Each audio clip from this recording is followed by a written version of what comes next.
За таны сул тал юу вэ? За 3 хөдөр байна. Аль нүднээс сонгоорой. 3 2 1. За эхний хөдрийг та сонгосон бол за өнөөдөр уус яах вэ байна? Намайг уусан муугаштай л гэдгийг. Та хорглоо тоолсон тийм балиар заваа нэг юм хөдөлж өгдөггүй. Бурхан тань ингээд энэ боломж чи ийм байна гэдэгт та тэгээд нэг балаандаа гацсан байдаг. Энэ нь хосын харилцаа байж болно. Эсвэл ажил төлөвлөж болно. Нэг тийм комфорт зондоо гацсан. Тэгээд тэрэндээ нэг тийм одоо тэрнээсээ гарч чаддгүй. Яг тийм шинэ хүнтэй танилцаж юм эсвэл бүтггүй хүнээс салъя гэж юм эсвэл бүтггүйээс болио гэж чаддгүй төрлийн хүн байна. За хоёр дахь хөдрийг сонгосон бол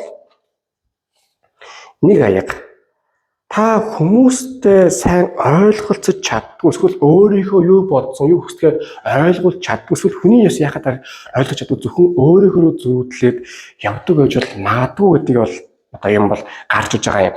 Нөгөө талаас энэ чи юу гэсэн үг? Хүнтэй ойлголцохосаг одоо хүмүүстэй те өөрийнхөө ийм байд юм яг нэг чаддгүй хит жоохон зөрүүд зөвхөн би бол эвдэрхийхөө гэдэг явдаг байх магадлалууд бол байна. Энэ нэг талаар буруу биш гэрнэ яг урт хугацаанд хүнтэй харилцаа өсгөх хөвгтэй байдаг. За 3 дахь хөдөр. За бороо найзуудаа гараасаа яг нэг юм гаргаж сурмаар байна.